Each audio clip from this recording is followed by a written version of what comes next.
Маријанчо Велев од Струмичко Добрејце е осуден на доживотен затвор за второто убиство што го сторил над Александар Мицев пред 2 години, а телото на починатиот беше пронајдено лани во резервоар во водите на браната Турија. Телото на Мицев беше откриено извесен период откако полицијата го пронајде телото на Ристо Илашев во буре, за чие убиство исто така стои Велев, а заработи казна затвор од 20 години.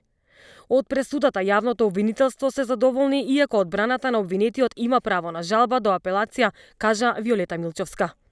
Денеска беше изречена пресудата во врска со поднесеното обвинение против Маријанчо Велев за кривично дело убиство од член 123 став 2 во врска со став 1 од Кривичниот законник.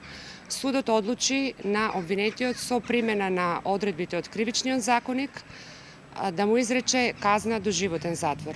Обвинителството секако е задоволно со изречената казна. На пресудата обвинетиот има право на жалба во рок од 15 дена од денот на изрекување на пресудата. 55-годишниот убиството на Мицев го извршил на 9 октомври 2018 година. Според обвинението, пукал со огнено оружје со 2 куршуми во главата на Мицев, а телото ставено во резервоар го фрлил во езерото Турија, кое лани полицијата го пронајде. Во февруари годинава Струмичкиот суд на Маријанчо Велев му изрече затвор од 20 години за убиството на Ристо Илашев лани во мај, а кое тело беше пронајдено во јуни во затворено метално буре, исто така во браната Турија.